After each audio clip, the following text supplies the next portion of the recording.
عبد القادر الجیلانی، عبد القادر الجیلانی۔ حنیف قریشی صاحب کہتے ہیں کہ اس بندے سے بڑا بے حیا، کمینہ، ظالم، خبیث کوئی نہیں جو غوث پاک کی 11ویں کے چاول بھی کھائے اور ان کے جد مولا علی رضی اللہ عنہ کے نعرے سے روکے وغیرہ۔ اس بندے سے بڑا بے حیا،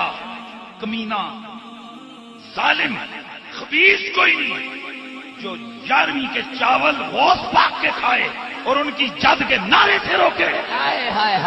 چیلنج سے کہتا ہوں، کراچی سے کشمیر تک ان کی محفلوں میں نعرہ حیدری نہیں لگتا، اور میں خود کراچی گیا، ان کے کئی مولوی انہی کے مدرسوں کے ہوئے، انہوں نے کہا ہم تو نعرہ حیدری کو ختم کرنے کی کوششوں میں نے کہا لانتی کیا بولا تو نے؟ وہ کہتے ہیں ہم نے اس کے مقابلے میں خزان خزان والا نعرہ کڑا ہے۔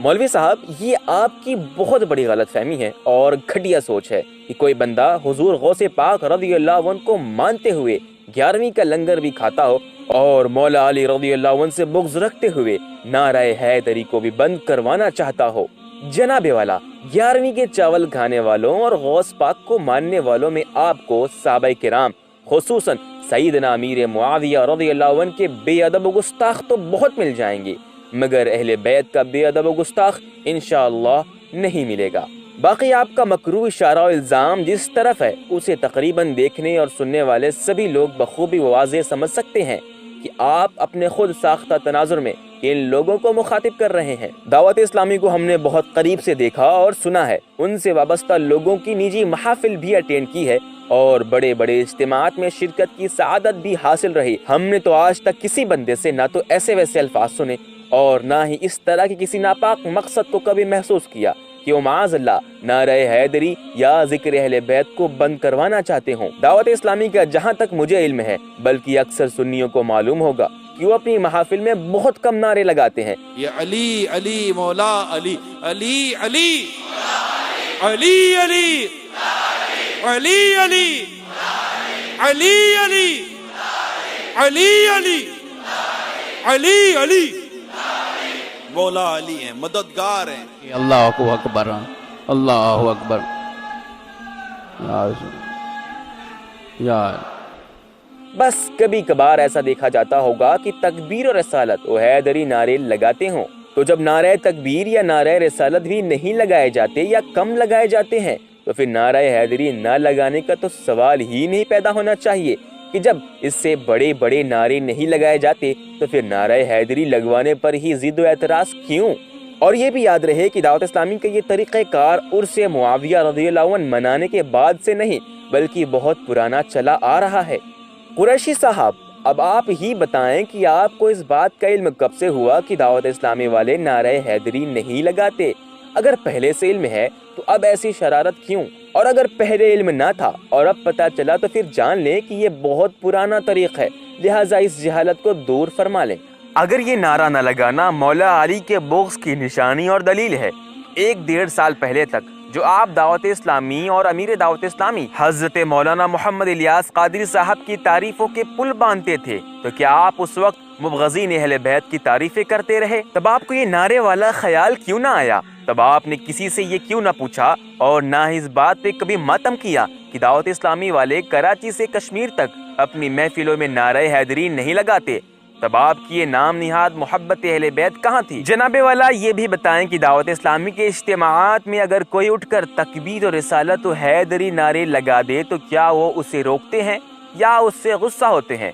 اور کیا وہ نعروں کا جواب بھی نہیں دیتے؟ یہ بھی ارشاد فرمائیں کہ دعوت اسلامی والے اگر فیضان مشکل کشا کا نعرہ لگاتے ہیں تو اس میں خرابی کیا ہے؟ یہ بھی بتائیے گا کہ نعرہ حیدری لگانے کا مقصد کیا ہے اور سنی یہ نعرہ کیوں لگاتے ہیں؟ کیا فیضان مشکل کشا جاری رہے گا؟ کہنے سے وہ مقصد پورا ہوگا یا نہیں؟ سلف صالحین اس مقصد کو کن کن طریقوں سے پورا کرتے تھے؟ کیا یا پھر وہ نعرہ حیدری ہی لگاتے تھے؟ اور اگر آپ کی خاص تناظر والی فقات میں نعرہ حیدری نہ لگانا بغض علی ہے تو دعوت اسلامی والوں کا نعرہ تکبیر اور رسالت نہ لگانا کیا اس بات کی دلیل ہوگی کہ وہ معاذ اللہ اور رسول سے بھی بغض رکھتے ہیں؟ مولوی صاحب، یہ بھی بتا دیں کہ دینی محافل میں مروجہ نعروں کی ترتیب اور یہ انداز کب سے شروع ہوا؟ اس پر کچھ حوالہ جات بھی عنایت فرما دیں اور یہ بھی بتا دیجیے گا 200 سال پہلے کون کون سے سنی بزرگ اپنی محافل میں نعرہ حیدری لگواتے تھے، اور جو سنی یہ نعرہ نہیں لگاتے تھے یا جن سے یہ ثابت نہیں،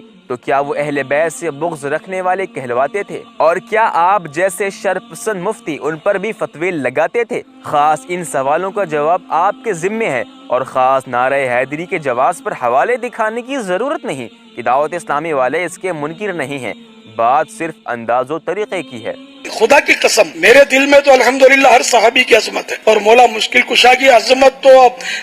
اور ان کی محبت تو میرا کوٹ کر کیما کریں گے نا تو خون کے قطرے قطرے سے انشاءاللہ یا علی کی صدائیں نکلیں گی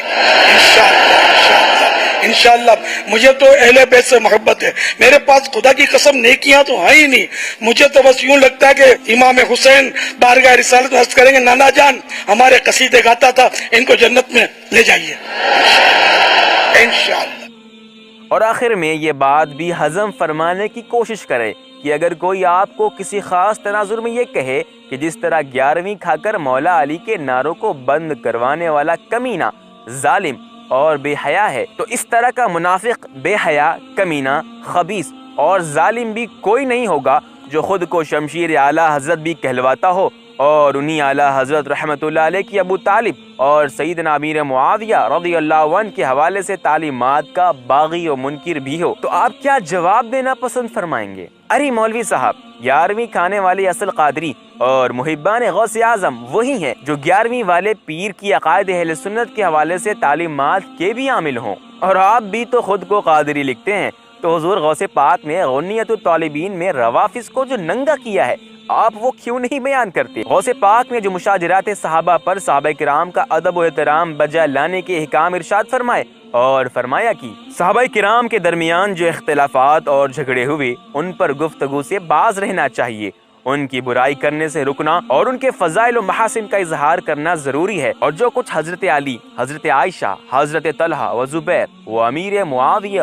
رضی اللہ عنہم کے مابین اختلافات ہوئے انہیں سپرد خدا کر دیا جائے اور ہر صاحب فضل کی فضیلت کو تسلیم کیا جائے۔ ایک مقام پر لکھتے ہیں کہ حضرت امام حسن رضی اللہ عنہ کے اختلافات سے دستبردار ہونے کے بعد حضرت امیر معاویہ رضی اللہ عنہ کی خلافت صحیح ثابت ہے۔ تو بتائیے جناب، آپ بھی تو 11ویں اور مدرسے کی روٹیاں کھا کر بڑے ہوئے ہیں اور نام کے ساتھ قادری بھی لکھتے ہیں، تو آپ حضور پاک کی ان تعلیمات پر عمل کیوں نہیں کرتے؟ کیا آپ مذکورہ تمام صحابہ کے فضائل و محاسن بیان کرتے ہیں؟ اگر کرتے ہیں تو ان میں حضرت امیر معاویہ رضی اللہ عنہ کے موضوع پہ بیان کا حوالہ دے دیں کہ کہاں یہ پھول جھڑے تھے، اور جب حضور پاک نے امام حسن کے بعد حضرت امیر معاویہ کی خلافت کو صحیح ثابت لکھ دیا، تو پھر آپ کون ہوتے ہیں فضول میں ٹی ٹی کرنے والے؟ کیا آپ کو غوث پاک کا فیصلہ منظور نہیں؟ آپ کو چاہیے کہ ذکر اہل بیت کے ساتھ ساتھ مقام و آداب صحابہ بھی ہر جگہ بیان کریں، تاکہ بعض لوگ جو 11ویں کھا کر بھی مشاجرات صحابہ پر بکواسات کرتے ہیں، مثلا کبھی نو ڈیمانڈ معاویہ